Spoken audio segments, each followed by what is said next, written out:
शव यात्रा। अमरपुर नाम के एक गांव में विमल हलवाई अपने 2 छोटे बच्चों और बीवी के साथ रहता है। विमल की पत्नी ज्योति भूत प्रेत जादू टोने में बहुत माना करती थी। इसका बिल्कुल विपरीत विमल इन चीजों को दकियानुसी माना करता था।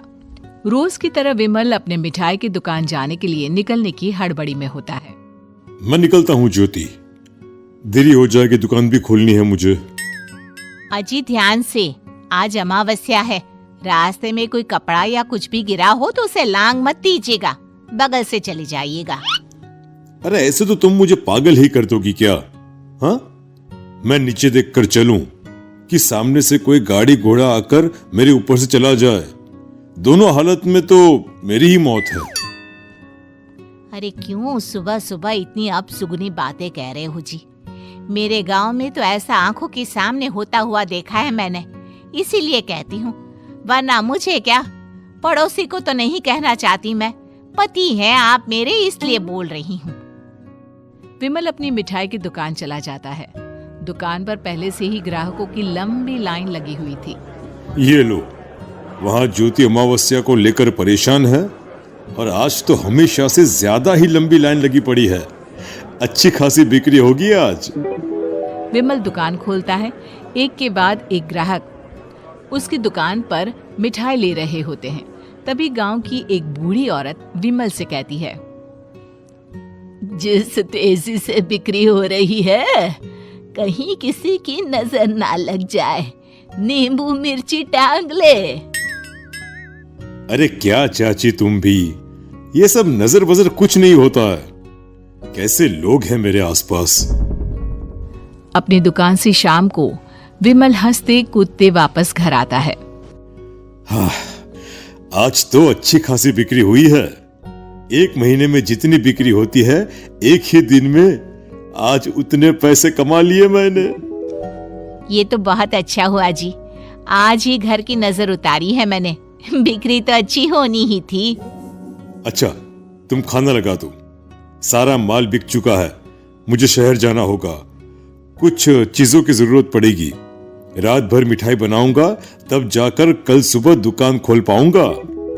खाना खाकर विमल शहर जाने के लिए निकल पड़ता है। सुनिए जी, ध्यान से जाइएगा। चौरस्ते पर किसी जादू टोने की चीज पर पैर मत रख दीजिएगा। हे भगवान, हद हो गई ज्योति, ये तो मैं जा रहा हूं। विमल गुस्से से शहर जाने निकल पड़ता है। रात का काला घना अंधेरा, चांद की एक भी किरण ना होने के कारण अंधेरे में कुछ भी देख पाना मुश्किल था। जंगल के बीच के एक अधकच्चे रास्ते से विमल जा रहा होता है। चारों तरफ गुफ अंधेरा और सन्नाटा सुनाई दे रहा था, और सुनाई दे रही थी विमल के पैर के नीचे आ रहे सूखे पत्तों की आवाजें। तभी अचानक दूर से उसे कुछ आवाजें सुनाई देती है। अरे, ये इतनी रात को जंगल के रास्ते कौन जा रहा है? शायद कोई टोली होगी। राम नाम सत्य है, राम नाम सत्य है, राम नाम सत्य है, राम नाम सत्य है। धीरे धीरे आवाज कुछ कुछ सुनाई पड़ती है। आवाज धीरे धीरे और नजदीक आती सी लगती है। विमल देखता है कि उसके सामने से सजी धजी सफेद कपड़े में लिपटी एक अर्थी निकल रही है, जिसके साथ 5 लोग ही थे। 4 आदमियों ने उसे कंधा दिया हुआ था। एक मटका लिए आगे आगे बढ़ रहा था। विमल के बिल्कुल सामने आकर अर्थी रुक जाती है। उसमें से एक आदमी विमल से कहता है, अरे भाई, जरा अर्थी को कंधा लगाना, मैं बहुत थक गया हूँ, बड़ी मेहरबानी होगी। हाँ भाई, कंधा तो मैं लगा दूं, पर रात को 12 बजे ये शव यात्रा, इस समय कौन अर्थी ले जाता है? तभी विमल को ऐसा लगता है कि शव में से आवाज आई। ये आवाज। मजबूरी है भाई, आप कंधा दीजिए, मैं रास्ते में सब बताता हूँ आपको। विमल अर्थी को कंधा दिए चल रहा होता है कि उसे ऐसा लगता है कि हाथ में मटका लिए जो आदमी शव के आगे चल रहा है उसके पैर उल्टे हैं। क्या हुआ भाई, हकला क्यों रहे हो? वो आपके साथी के पैर उल्टे। विमल अपनी बात पूरी भी नहीं कर पाता कि वो देखता है कि उस आदमी के पैर तो सीधे ही हैं। अरे नहीं, कुछ नहीं, मुझे शायद वहम हुआ होगा। धीरे धीरे सब आगे बढ़ रहे होते हैं। तब विमल को अचानक लगता है मटके में से एक हाथ बाहर आ रहा है। विमल घबरा जाता है। इसके पहले वो कुछ बोल पाता, कल्लू कहता है, मेरा नाम कल्लू है। हम 6 दोस्त थे, जिसमें से एक को तो तुम सोया हुआ देख रहे हो।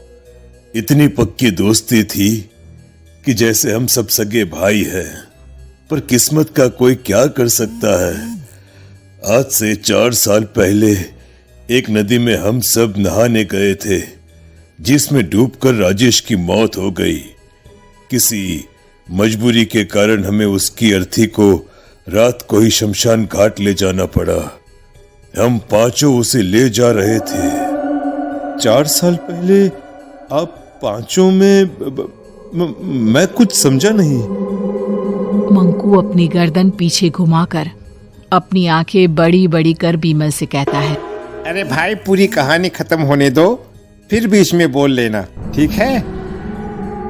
तभी रास्ते में एक हादसे में अपने दोस्त के साथ हम सभी मर गए। वो सामने देखो, हमारा दोस्त। विमल सामने देखता है। उसे दिखता है कि एक ऐसा आदमी जिसका शरीर कई जन्मों से पानी के अंदर रहने के कारण सफेद पड़ गया है। उसकी आंखें बाहर की ओर निकली हुई थी। फिर ये अर्थी किसकी है? अर्थी के साथ के लोग अर्थी को नीचे रखते हुए एक साथ विमल की ओर देखते हुए कहते हैं, तुम खुद ही देख लो। विमल शव पर से सफेद कपड़ा हटाता है। शव की जगह खुद को ही देखकर विमल के होश उड़ जाते हैं। वो शव विमल की ही थी। पलक झपकते ही विमल उस अर्थी की जगह पर होता है।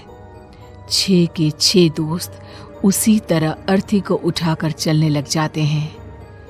राम नाम सत्य है। राम नाम सत्य है।